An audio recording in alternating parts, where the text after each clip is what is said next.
नमस्कार दोस्तों, मैं एक बार फिर आपके सामने Lokendra Pal Singh ML higher secondary school से। आज हम बात करेंगे बायोलॉजी में। आपके सबसे पहले बात करेंगे आज परागण की। परागण परागण परागण होता क्या है?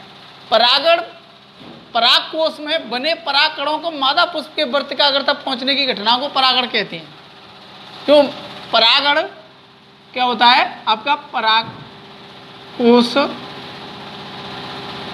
जो परागकोश होते हैं आपके परागकोश में बने परागकणों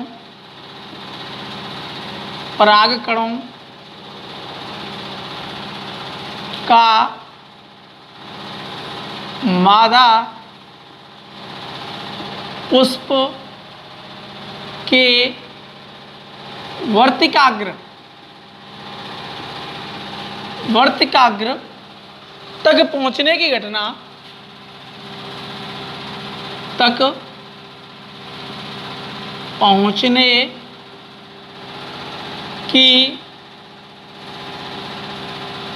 घटना को परागण कहते हैं। देखो, सबसे पहले बात करते हैं हम पुष्प की। तो पुष्प में सबसे पहले हम लेते हैं, जैसे पुष्प होता है आपका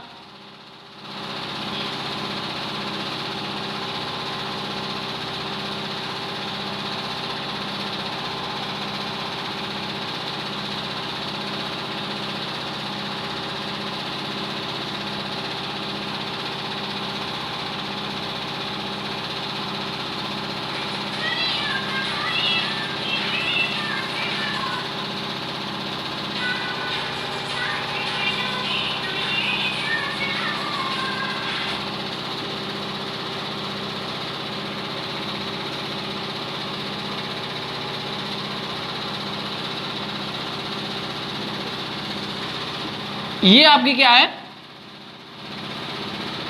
पुष्प है, पुष्प। अब पुष्प में क्या होता है? इसमें मादा भाग होता है आपका,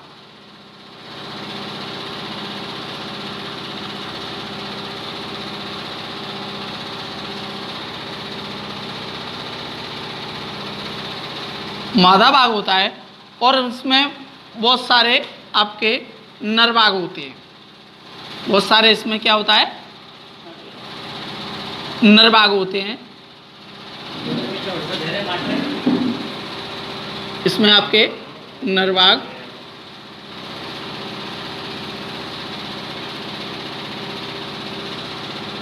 ये आपके नर भाग। इसमें क्या होता है? आपने देखा होगा कि ये आपकी पंखुड़ियां हैं छोटी छोटी। ये आपकी परागकोश है, आपका परागकोश, ये आपका परागकोश है और ये आपका नर भाग है।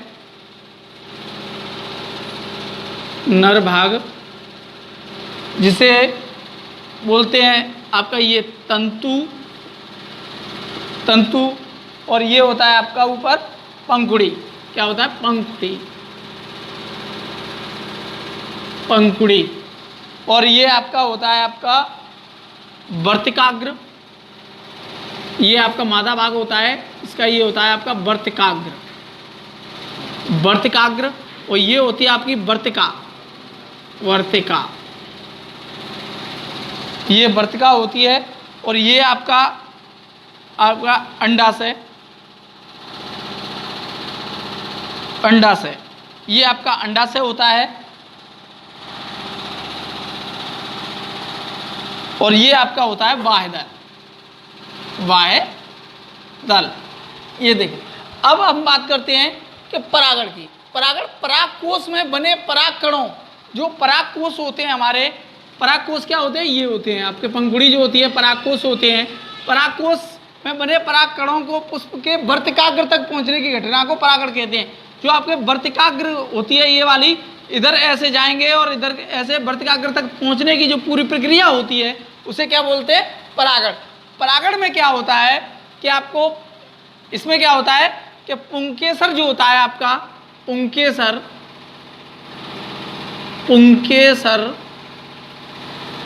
जिसे इंग्लिश में स्टेमन बोलते हैं, पुष्प का नर भाग होता है, पुष्प का नर भाग होता है। ये आपका क्या है, आपका नर भाग। तो ये आपका नर भाग है और इसे क्या बोलते हैं, पुंकेसर। सॉरी, इधर आप मैंने दिखाया ये आपका नर भाग है और इसे क्या बोलते हैं, पुंकेसर। तो पुंकेसर में क्या होता है, जबकि स्त्री केसर, जो स्त्री केसर होता है जिसे बोलते हैं आपका पिस्टिल, पिस्टिल बोलते हैं। पिस्टिल जो ये क्या होता है, आपका मादा भाग होता है, मादा भाग होता है। अब पुंकेसर हो गया आपका नर भाग और स्त्री केसर हो गया आपका ये वाला स्त्री केसर, स्त्री केसर। तो उसके बाद क्या होता है कि पुंकेसरों में क्या होता है, पुंकेसरों में परागकणों, परागकण किसे कहते हैं, आपका पोलन ग्रेन्स, पोलन ग्रेन्स। जो पोलन ग्रेन्स का निर्माण होता है, निर्माण होता है, जो नर युग्मक तथा शुक्राणु, जो नर युग्मक होते हैं उसके क्या होता है, उससे क्या बोलते हैं, शुक्राणु। शुक्राणु जिसे इंग्लिश में स्पर्म बोलते हैं, स्पर्म। शुक्राणु जो होते हैं उत्पन्न करते हैं, क्या करते हैं, उत्पन्न बनाते हैं। आपके जो पुंकेसर परागकणों का निर्माण होता है जिसमें नर युग्मक जो होते हैं शुक्राणु बनाते हैं, और स्त्री केसरों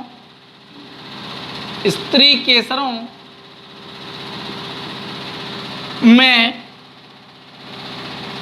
अंडाशय का निर्माण होता है। ये आपका स्त्री केसर भाग है जिसमें अंडाशय का निर्माण होता है। जैसा कि दोस्तों मैं आगे बताना चाह रहा था, आपको कहना चाह रहा था मैं कि स्त्री केसर में क्या होता है, अंडाशय का निर्माण होता है। स्त्री केसर में क्या होता है, अंडाशय का निर्माण होता है। अंडाशय का निर्माण जिसमें मादा युग्मक और अंडाणु, ये मादा युग्मक या अंडाणु बनाते हैं। इसमें क्या बनता है, अंडाणु एक बनते हैं जिसमें प्रजनन क्रिया नर और मादा युग्मकों को संयुग्मन, जिसे फ्यूजन इंग्लिश में बोलते हैं, होता है। मादा युग्मक क्या करते हैं, संयुग्मन करते हैं, मिलते हैं, जुड़ते हैं और बीज बनाते हैं। बीज बनाने के बाद बात करते हैं परागण की, ये होता है परागण। और परागण की बात करते हैं, परागण दो प्रकार का होता है। नंबर एक होता है आपका स्वपरागण, और नंबर दूसरा होता है आपका परपरागण।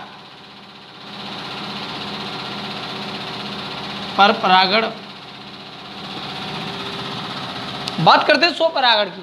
तो स्वपरागण में क्या होता है कि जो पंखुड़ियाँ होती हैं, जो पंखुड़ी होती है वो आपकी या नरभाग होता है। नरभाग में क्या होता है आपका, जैसा कि मैंने आपको पहले ही बताया था कि पुंकेसर जो आपका नरभाग होता है और जिसमें शुक्राणु उत्पन्न होते हैं, तो शुक्राणु क्या होते हैं, अंडाशय में और वर्तिकाग्र तक पहुँचते हैं। तो वर्तिकाग्र तक जो पहुँचते हैं वो स्वतः ही अपने आप यहीं की यहीं पहुँच जाते हैं, किसी दूसरे पुष्प की आवश्यकता नहीं होती है, जिसमें एक ही पुष्प से ही इसी पुष्प में और यहाँ यहीं के यहीं पहुँचते रहते हैं और बीज बनता है। तो ये क्या होता है आपका स्वपरागण। और परपरागण में क्या होता है कि एक पुष्प से दूसरे पुष्प में उड़कर, किसी भी माध्यम के द्वारा उड़कर या किसी कीटों के द्वारा आपके शुक्राणु पहुँचते हैं, जिसे क्या बोलते हैं, उसके द्वारा फिर दूसरे पुष्प में बीज बनता है। जैसा कि सरसों का होता है, आपका मटर का होता है। मटर का पौधा क्या होता है, स्वपरागण भी होता है उसमें और परपरागण भी होता है। आज के लिए बस दोस्तों इतना ही। Thank you.